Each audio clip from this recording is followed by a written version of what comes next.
redo of our free online class for You Are the Reason. Class number 3, redo. Yesterday I was experimenting with a different camera angle and I had my phone flipped backwards on selfie mode, so I could sort of see what I look like on the screen, but then I didn't realize that I would switch my right hand and left hand. So obviously that must have been so confusing for you guys, so I'm so sorry. So here's our redo of that class. Okay, so hopefully now you can see my right hand on the right side and my left hand on the left side. Okay, but I do hope this angle also gives you a better view of my foot. I wanted to talk about the pedal especially because I noticed from one of the videos that Amy sent me that because I had not explained how to do the pedal, she wasn't quite sure when to change the foot up and down. So it created a little bit of a break in between measures. So anyway, if you were watching yesterday, you probably already know what I'm gonna say, but if not, so here's the deal. We put our right foot on the right pedal, and that's basically the one we want to do for now anyway. The other two pedals, we're not gonna go into too much detail. So let's go back to the beginning of this piece. The way the pedal works, for the most part, is that your foot must be a little bit behind. So we try to play first, then we put our foot down. So that creates this sustaining effect, which is very useful. So it gives that very beautiful sound that we're very familiar with when it comes to piano playing. So you see I'm not playing, but you still hear it because my foot is down. Now as soon as I let go of my foot, the sound will stop. So if we never let go of our foot, the problem will be that all the notes will ring onto each other. And then eventually you're gonna have this ginormous blur, which is not ideal. So I'll let you hear what I'm talking about.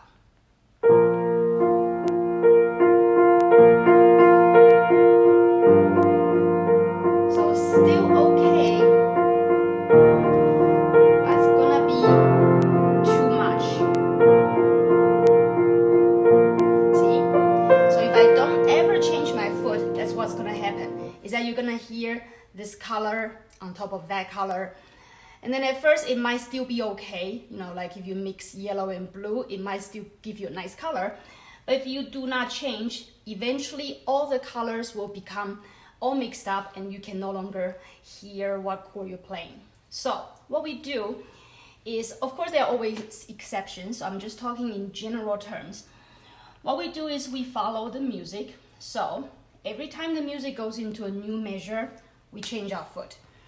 So you play, you press it down. Change your foot means you come up and then you go back down. Now notice I never lift the heel, so, and my shoe is always in contact too with the pedal. So you never tap like this, that's not good. So basically the pedal is now an extension of your foot. So you go down with it, you come up with it. And to begin with, you can really exaggerate. So make sure you completely play the new note of the new measure before you move your foot up and down. At first, it might seem like it's taking you forever to do the change, but with practice, you'll be able to do it a little bit faster, so then it almost happens simultaneously. But it's really good to actually practice it in a very exaggerated way when you're a beginner, so that you never ever move your foot before you play the new note. All right, so let's try this introduction again. So this introduction we learned in our first lesson. It's very simple. It reiterates exactly the same notes over and over.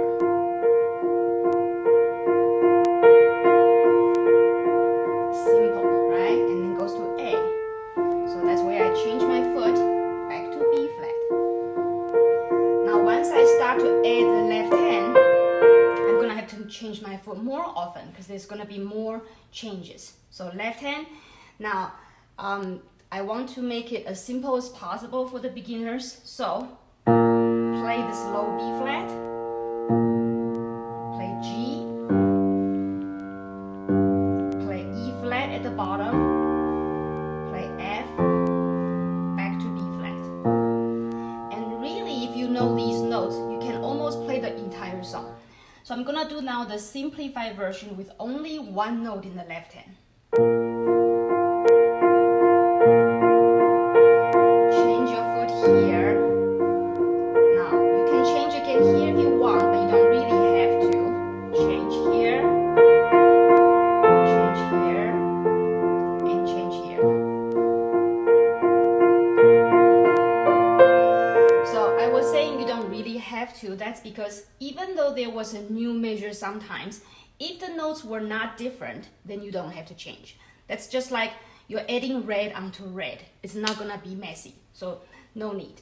Okay, now here comes the melody.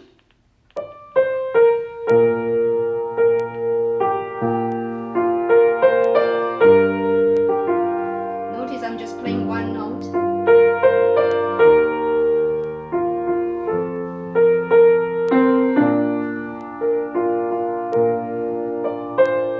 So that was basically what we learned in lesson 2.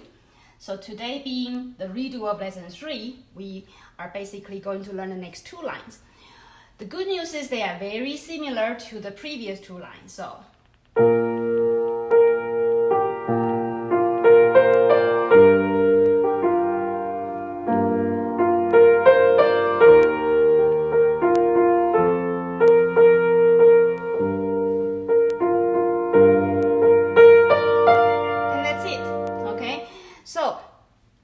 that will be the most simplest way to play. Now, once that becomes easy, you can then do octave. So instead of playing single note on your pinky, just one, you can do octave. So octave means you're playing the thumb on the same note as your pinky, but 8 notes away. So B flat here, B flat here. So G here, G here, E flat here, E flat here, F here, and F here. So now from beginning to where we got to today. Oh, sorry, I'll just do the octave.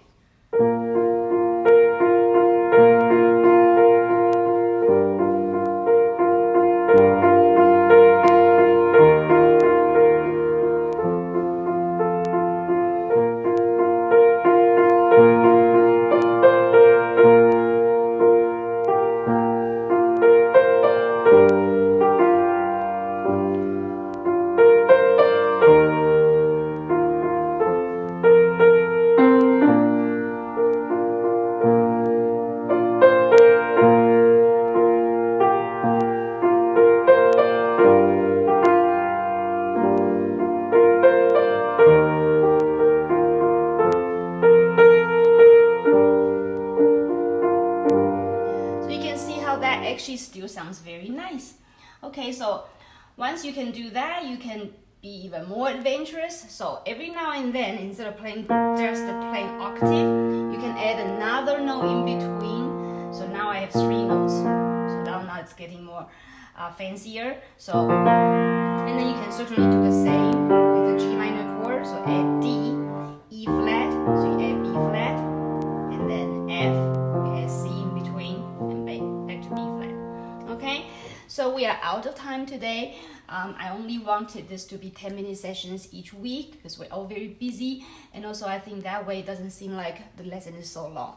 So thank you again for watching, and I hope that eventually we find the best camera angle for our classes. Thank you. Bye-bye.